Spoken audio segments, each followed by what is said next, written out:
Welcome to the official Personality Guru. ISFJs are extremely committed, conscientious, and devoted leaders. They know how to stay organized, meet deadlines, and care for their team. They will be careful not only to make sure jobs are done well, but to make sure harmony is maintained within the group.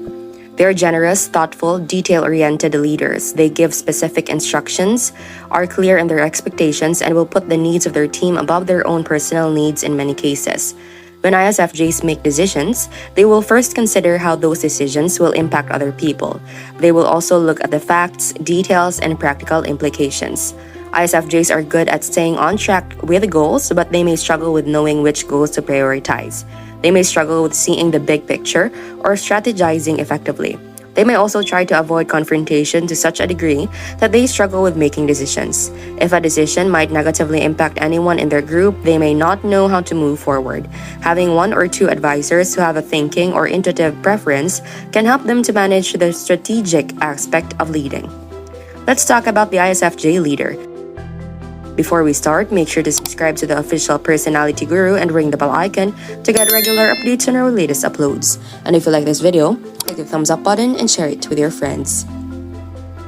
Much overlooked and undervalued for leadership roles, Myers-Briggs ISFJs have some critical qualities to offer as leaders. They are great listeners, dedicated to getting stuff done, and often have a great sense of humor, pretty important in these challenging times. They are motivated to help others to shine rather than by their own personal agenda or advancing up the promotion ladder. And they are trustworthy and consistent, qualities that make it much easier for their team and peers to know what to expect. But because they aren't great at self-promotion, tend to avoid conflict and feel more comfortable with the here and now. They sometimes miss out on taking the most senior roles in business. This is our loss as well as theirs, because when senior teams are made up of extroverted, larger-than-life visionaries or ENTJs, you often find a lot of self-serving behavior, personal conflict, stubbornness, politics, and distance from the realities on the ground. Leadership is all about bringing about change and taking people with you. ISFJ leaders have a leg up in that people typically like them and trust them. Certainly, at more junior levels, they will be respected. This is all essential to drive change. But at more senior levels, they may be perceived as weak. Because they don't shout about their achievements, they may not be well known enough to be taken seriously for the top jobs, and they often don't have a compelling or visionary change agenda. They're more focused on their people being treated right, their people getting credit, their people having a life outside of work, and if they happen to be customer focused, their customers being treated like human beings. We need leaders like this, but we tend to not to see people like this as leaders. ISFJs are task-oriented, organized, and quietly persevering leaders. They have no problem completing tasks and staying disciplined to finish what they have started. Once they have set a schedule for their tasks, they will stick to that schedule and complete what they have started. The challenge for self-leadership comes in not just being efficient, but being effective. ISFJs are very adept at completing tasks given to them, but they often have trouble deciding which tasks to be done. This challenge often seems and stems from a lack of a bigger vision in their lives. They're primarily concerned with the tasks today and may not consider the whys of particular tasks. ISFJs are good at giving clear, specific instructions to their direct reports. Their instructions are easily understood because they are often specific and clear. The ISFJ staff will walk away from a meeting knowing what they have to accomplish. The challenge for ISFJs comes in big setting goals. ISFJs only see and give instructions for what is tangible and foreseeable.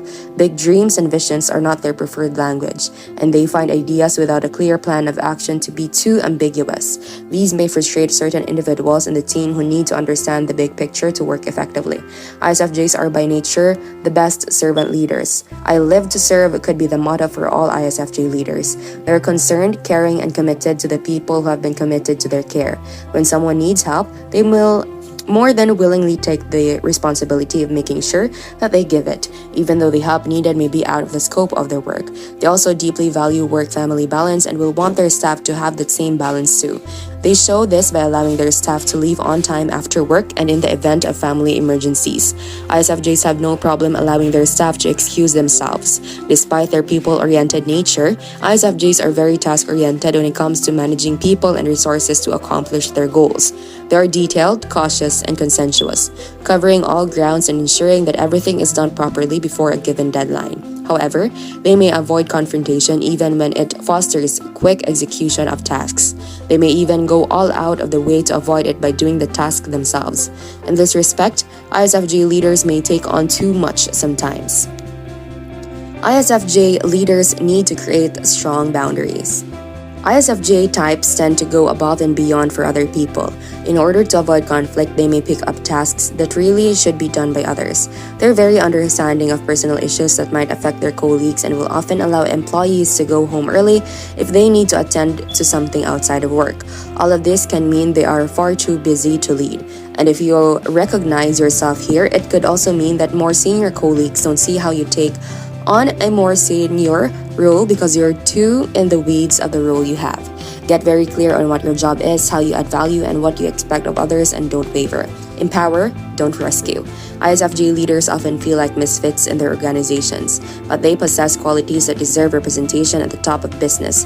As an ISFJ leader, you can grow and evolve into your leverage, your natural talents and innate qualities to be seen as leadership material by those at the top of your company without compromising who you are in your heart.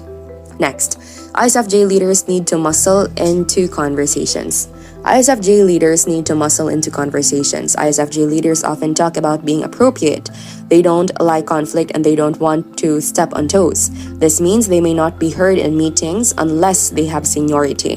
ISFJs tend to be very opinionated, however. It's not that they don't have a view, they feel extremely strongly on a whole variety of issues facing their organization. They just don't feel it's appropriate to share how they feel in such a raw way. If this is you, you're wrong. At senior level, your feelings on topics are important and are based on decades of experience. Speaking your mind is what you are being paid for. Next on the line, hold your team accountable. Don't shy away from reprimanding and correcting your team when they have made a mistake or have not performed up to the expectations. Such feedback is necessary for the growth and development of your team. The higher up you go into leadership or management, the more assertive you have to be in this area. Next, cast inspiring visions for your team. Think about an ideal future that you can lead your team to. Share that ideal with them and then proceed to break it down into specific steps you must take to get there. Sometimes, winning people's commitment is about winning their hearts to a humanistic vision. If you can do that, people are far more willing to sacrifice for the organization. In your lifetime, have you experienced being a leader? And what is your personality type? Be sure to watch until the end and share your experience for a chance to have your comment pinned. Next, ISFJ leaders need to find a compelling purpose or calling. ISFJ leaders are driven by their principles and values. As leaders, they need to turn these principles and values into a manifesto for change. They need to stand for something, knowing what drives you and what you care about, and then turning that into a platform for change makes you appear more leader-like without selling your soul to the devil. You simply magnify something that's already there. Before we continue, if you enjoyed this video, make sure to give us a like and share it with your friends. Subscribe to the official Personality Guru for more amazing videos. Don't forget to ring the bell icon to stay updated with our content. Last on the line, put yourself out there. You probably prefer to work behind the spotlight and give the glory to someone else. That is good, but not advantageous when you need your influence within an organization or in a community to make things happen. Learn to network more and meet more people and allow yourself to take credit for your good work.